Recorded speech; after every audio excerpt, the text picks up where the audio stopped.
নমস্কাৰ বন্ধুসকল, আজি মই আপোনাৰ সৈতে এনে কিছুমান কথা পাতিবলৈ আহিছোঁ যিবোৰ কথা হয়তো আপুনি আনৰ আগত ক'বলৈ লাজ পায়। আমাৰ সমাজত আমি সদায় হাঁহি থকা মুখবোৰ দেখিবলৈ পাওঁ, কিন্তু সেই হাঁহিৰ আঁৰত কিমান বিষাদ আৰু কিমান সংগ্ৰাম লুকাই থাকে সেয়া কেৱল সেই মানুহজনেই জানে। আপুনি কেতিয়াবা ভাবিছেনে আমি কিয় আনৰ পৰা সহায় বিচাৰোঁ? যেতিয়া বিপদ আহে তেতিয়া আপোনাৰ ছাটোৱেও আপোনাৰ লগ এৰে। মনত ৰাখিব, জন্মৰ পৰা মৃত্যুলৈকে আপোনাৰ আটাইতকৈ ডাঙৰ সংগী হ'ল আপুনি নিজেই। কোনোবাই আপোনাক সহায় নকৰিলে দুখ নকৰিব। নদী এখনে যেতিয়া পাহাৰৰ পৰা নামি আহে তেতিয়া কাৰো সহায় নিবিচাৰে। সেই নদীয়ে নিজৰ ৰাস্তা নিজেই কাটি সাগৰলৈ আগুৱাই যায়। আপুনিও সেই নদীখনৰ দৰেই হ'ব লাগিব। বহুত মানুহে কয় মোৰ হাতত পইচা নাই, মোৰ ভাগ্য বেয়া। কিন্তু বন্ধু, দৰিদ্ৰ হৈ জন্ম লোৱাটো আপোনাৰ দুখ নহয়, কিন্তু দৰিদ্ৰ হৈ মৃত্যুবৰণ কৰাটো আপোনাৰ দুখ। আপোনাৰ হাতত কি নাই সেইটো নাভাবি যি আছে তাৰেই আৰম্ভ কৰক।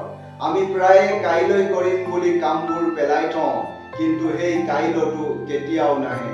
লোকে কি ক'ব সেইটো চিন্তা কৰা বন্ধ কৰক, কাৰণ আপুনি যেতিয়া বিফল হ'ব তেতিয়া লোকে আপোনাৰ ওপৰত হাঁহিব, আৰু যেতিয়া সফল হ'ব তেতিয়া সেই একেইখিনি লোকেই আপোনাক সন্মান কৰিব।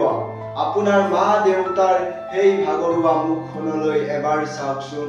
তেওঁলোকে নিজৰ সুখ বিসৰ্জন দি আপোনাক ডাঙৰ কৰিছে। তেওঁলোকৰ মুখত হাঁহি বিৰিঙাব পৰাটোৱেই হ'ব আপোনাৰ জীৱনৰ আটাইতকৈ ডাঙৰ সফলতা।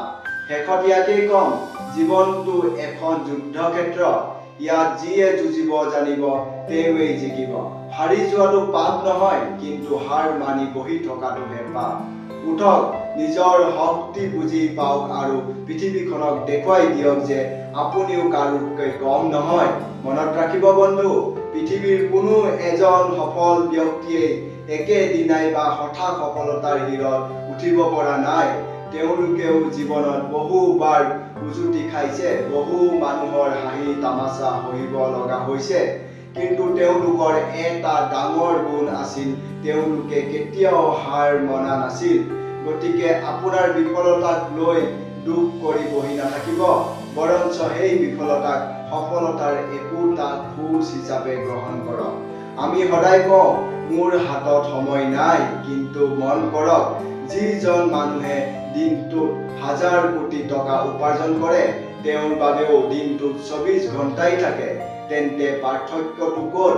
পাৰ্থক্যটো হ'ল সময়ৰ ব্যৱহাৰত।